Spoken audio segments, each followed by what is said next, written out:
IPhone users ഈ settings അറിയില്ല എന്നുണ്ടെങ്കിൽ നിങ്ങൾ ഐഫോൺ എടുത്ത് കളയുന്നതായിരിക്കും ഏറ്റവും ബെറ്റർ അല്ലേ? അതെ, ഐഫോൺ യൂസേഴ്സ് അറിഞ്ഞിരിക്കേണ്ട 4 ട്രിക്സാണ് ഇപ്പം നമ്മളിവിടെ പറയാൻ പോണത്.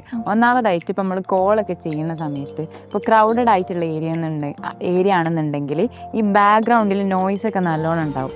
അപ്പോൾ ഈ ഓപ്പോസിറ്റുള്ള ആൾക്ക് നമ്മൾ പറയുന്നത് ക്ലിയർ ആയിട്ട് കേൾക്കണം എന്നില്ല. അപ്പം അത് ഒഴിവാക്കാൻ വേണ്ടിയിട്ട് മൈക്ക് എന്നുള്ള ഓപ്ഷനിൽ വോയിസ് ഐസൊലേഷൻ എനേബിൾ ചെയ്ത് കഴിഞ്ഞാൽ ഇത് നമുക്ക് കുറയ്ക്കാൻ വേണ്ടി പറ്റും.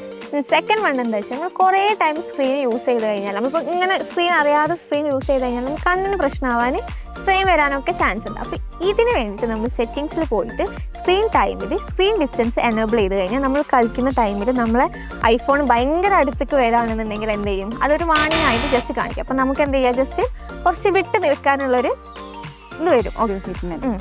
മൂന്നാമതായിട്ട് ഇപ്പം നമ്മളെ കയ്യിൽ നിന്ന് ഫോട്ടോസൊക്കെ ഡിലീറ്റ് ആയിപ്പോയി. അപ്പോൾ നമ്മൾ പൊതുവെ എന്താ ചെയ്യല്, ഈ റീസെൻ്റ്ലി ഡിലീറ്റഡിൽ പോയിട്ട് റിക്കവർ എന്നുള്ള ഓപ്ഷനിൽ ക്ലിക്ക് ചെയ്താലാണ് നമുക്ക് ഫോട്ടോസ് തിരിച്ച് കിട്ടാം. ഇപ്പോൾ അതിനേക്കാൾ ഒരു ഈസി വേ ആണ് ഞാൻ പറയാൻ പോകുന്നത്. അതായത് ഇപ്പോൾ ഫോട്ടോ എടുത്ത് കഴിഞ്ഞിട്ട് ഫോണൊന്ന് ഷെയ്ക്ക് ചെയ്ത് കഴിഞ്ഞാൽ അപ്പോൾ നമുക്ക് അൺഡു എന്നുള്ളൊരു ഓപ്ഷൻ വരും. അപ്പോൾ അത് ക്ലിക്ക് ചെയ്താൽ മതി അല്ലേ? അപ്പോൾ ആ ഫോട്ടോ നമ്മൾ റിക്കവർ, ഫോട്ടോ മാത്രമല്ല ഇമെയിൽസിലും അതുപോലെ തന്നെ നോട്ട്സിലൊക്കെ നമുക്കിത് യൂസ് ചെയ്യാം.